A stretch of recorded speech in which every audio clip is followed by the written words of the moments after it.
As you are moving forward on your manifesting journey, the number one most important thing is your intention. It's no different for this manifesting fast that we are collectively on. And I want to talk a little bit about that. Let's get into it. Hey, friends, I am Dr. Stephanie, neurometaphysicist, and I help you bridge the science with the spirituality so that you can live a life that you absolutely love. I love talking about co-creation and manifesting here, typically from the viewpoint and the thought process of subconscious reprogramming. And currently, I am on day 2 of a manifesting fast. I am going to be on this fast for a month. And I am bringing you all the things that are coming up for me, my experiences, et cetera, on this process. So again, today's day 2 for me. So we finished day 1. I have to say, making it to sundown was not difficult at all yesterday, but also I fast naturally. I have to actually make myself eat during the day. But what I did notice, what did come up for me is that at my prayer times, in my visualization times, I would find myself not quite knowing what I'm visualizing. And it was all over the place. Like you would think that I was not a person who have been meditating for years. So around noon, I paused and I went to my prayer journal and I just did a page and I said intention. What is it that I am looking to create? Wrote that down. What is one scene that will show me that this has already been created that I can fill into? Wrote that down. And I took that scene and I brought it into me and with me to all of the visualizations. Because like I said, I was like all over the place. Did I want to do this? Did I want to do this? And it's so easy to get caught up into visualizing and seeing like what your natural next step is. Like, this is what I need to happen now. But am I manifesting a next step or am I manifesting my big picture, my final result? And for me personally, it is the bigger picture. It is the final result. And so I'm already an ADHDer, so my brain is already all over the place. I did not take Adderall, number one, because I really didn't have a reason to for the day. And number two, I did not want to have to eat.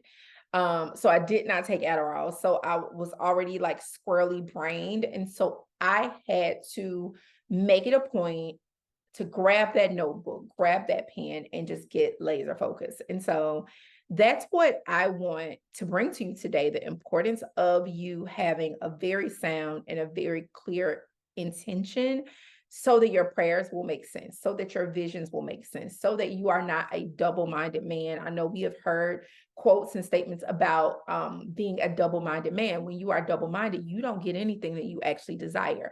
So as opposed to being rabbit brain with all these different desires, come up with your one big picture and then create all of your imaginal scenes around that, and then pray into that and feel into that and find your joy in those scenes.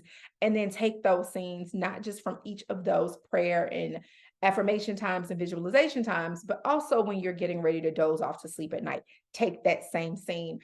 And that's exactly what I did. And let me tell you, I had the best sleep last night from just being very intentional about it. I actually spent an hour or so in visualization before dozing off to sleep last night. And it was so beautiful. And I found myself just so joyful and so happy and so at peace as I was dozing off to sleep. I'm kind of laughing because I'm thinking I probably would have slept better if I didn't hear my son falling down the steps at like 3 o'clock in the morning on the phone on FaceTime with his girlfriend. He's falling down the steps and he shook me out my sleep. But that's when I realized I was asleep, is when he woke me up. It's like, oh, I fell asleep at some point. So yes, it is very important. It will definitely make the quality of your sleep much better. It will make the quality of your visualizations much more potent. And then also when you are doing your affirmations and your declarations, you are able to craft affirmations that make sense based upon your specific scene, based upon your specific imaginal scene, instead of just coming up with the standard, I have a wonderful business in a wonderful way. I give wonderful service for wonderful pay. And if you are a lover of Florence Scovel Shinn like I am, that is one of hers. And it was one of the first ones I did 15 years ago when I discovered this work. And so it is literally stuck in my psyche. But it is one of my favorites. But you can create your affirmations based upon your scene. So if you're seeing something about your business or your home, say one of the things you're looking to manifest is like your dream home. You can then come up with your imaginal scene around this dream home, and then create the affirmation based upon that imaginal scene. Maybe that affirmation is something that you said in that imaginal scene. Maybe in that imaginal scene, you said something like, I am so grateful to finally have moved into my beautiful home. Maybe that was it. Maybe you said, oh my God, the builders did such an amazing job with our new home, babe.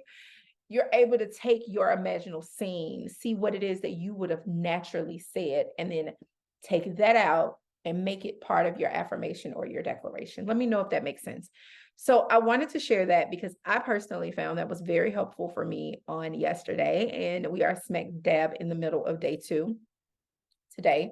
I've already done a couple times for prayer and my affirmations and my visualizations. And as soon as I quit recording here and get this uploaded, I am turning back on my Audible and I'm listening to audios, and I'm actually cooking. I'm prepping because I am baking bread from scratch. So that takes some hours. You gotta let the yeast rise, the bread rise and such. So I, of course, still won't be eating until about 7:45 Eastern Standard Time, but I am prepping because I am looking forward to an amazing meal. And cooking for my loved ones. Really, that's it. I just enjoy loving on my people so much. So yeah, if you guys have any questions about that, let me know. If you came across anything that stood out for you on day 1, any ahas on day 1, anything that you found helpful on day 1, let me know in the comments below. And then also, I will say I woke up hungrier today. One of the things I have to really watch is I've never really been a big eater, like in one sitting. I don't eat a ton. And so I'm working with my nutritionist because I'm trying to figure out how am I going to work this. And I think I mentioned you guys at some point I might add a protein shake or something, because literally for dinner last night I made steak and I probably ate cut 3 pieces of steak and ate it. And I was like, all right, I'm full. And that was it. And so I knew I would be hungry today because really, I didn't eat yesterday. 3 pieces of my steak, and I gave the rest to my son because he'd be like, yeah, I eat it.